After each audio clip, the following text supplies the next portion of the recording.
Tim Legler's back. We can love Anthony Edwards and just say that they didn't come out flat. No, definitely not. They scored 33 points in the first quarter. They had 62 in the first half. Flat wasn't the issue. The issue is the fourth quarter and Luka on both ends. And again, I said, on the bingo card, Luka on the defensive end didn't have that square.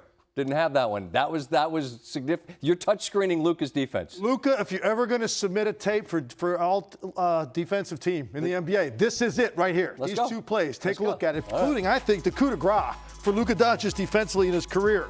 All right, so this is a lot that had to do with Anthony Edwards' night, Scott. He talks about being flat. Look, he took 12 of his 16 field goals were threes. And the reason's because he was getting Giannis treatment, which is 1 on the ball, 2 on the blocks, and you're basically saying, this is the area we're protecting against you. And as a result, what that means, you're going to have closeouts all over the floor that you're going to have to get to. And I want you to focus on the back line here and Luka. How long he stays on the edge of the lane to make sure Anthony Edwards doesn't get down the lane, knowing that he's got a hard closeout coming in the corner on a guy that's hurt him all night in Jaden McDaniels. Comes off, they don't worry about Nasri. Look at that closeout. That is textbook. Here's why. He comes out full speed, but he's got his hand up. So that gives Jaden McDaniels something to look at. Takes away the vision for a three. We talk about multiple efforts all the time in the NBA. This is what we're talking about. The hard closeout's one thing. This is what we're not used to seeing Luka do. Once he's beaten off the dribble, watch the recovery. And right there, rakes on the ball, comes up with the deflection. And if you want to know what Dallas was focused on in this game, they're talking about taking away the paint.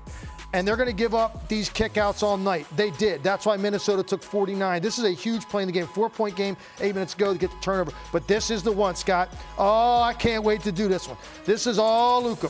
But look, it starts out with some other guys. The little flare screen that Minnesota loves to set right here for Cat. Watch this effort, first of all, over the top. P.J. Washington chases him off the three-point line.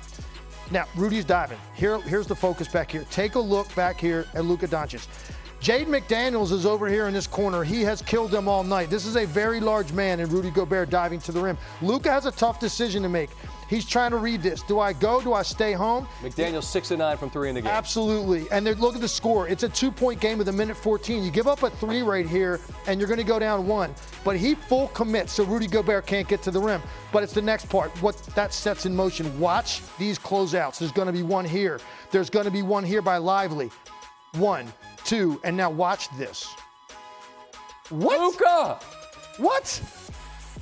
He's up there. No, that was underthrown. I'll grant you that. But Luka Doncic backpedaled and got up as high as Rudy Gobert trying to catch this lob. They are both above the rim. This is, I think, arguably the best defensive play of Luka Doncic's career. Did you see his reaction when I told him that you were praising his defense? His eyes got big. Like, really? He had a chuckle, yeah. Hopefully he's going to see this because, look, this is what it takes, man. Your star players have to lay it on the line. We've been talking a lot about Kyrie and Luka doing that more and more. That's why this was the #1 defense in the league over the last 2 months of the season. And they made plays down the stretch, and Luka spearheaded that. And one of those closeouts, by the way, was Kyrie. One of those hard closeouts I showed. But that, to me, was the play of the game. No business making that play for Luka Doncic. I've never seen him backpedal and get off the ground that high.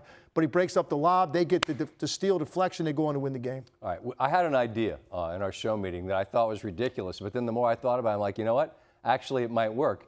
Something in a series that you think could be a storyline beyond just tonight. And guess what we're going to call it? That's got legs. You got Steve up there, too. That's got legs. All right. I didn't know that we were going to do that. I just thought maybe we could have a graphic, but naturally Albin, our director, turns it into some ridiculous thing. But let's lose the graphic and just maybe this is why I'm 0 for 8. I didn't know there was a camera on me at the hotel gym today. Yeah, I didn't realize that. It was a leg day, or lats, or chest. Something that happened. Please, for God's sake, lose that graphic. Anything. There we go.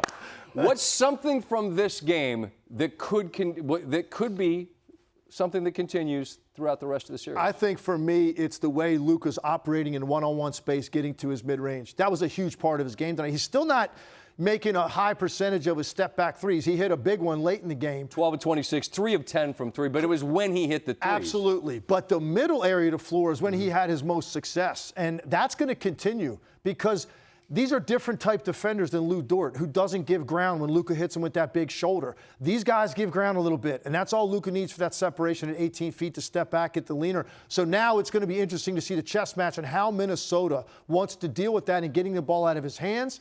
And now, do they force more threes on the part of Dallas? God, they made 6 threes in this game. The lowest number they've had in the entire playoffs made was 9. Yeah. They're averaging 13 makes in the postseason. 6 of 25. They had 6 at 62 points in the paint. So it's a great sign that they won a game in which they didn't shoot it well. I think Minnesota now adjusts to Luka in that area of the floor because I think he's going to have the same success every night. And now let's see if that forces more threes on the part of Dallas with Minnesota with hard closeouts with their athletes.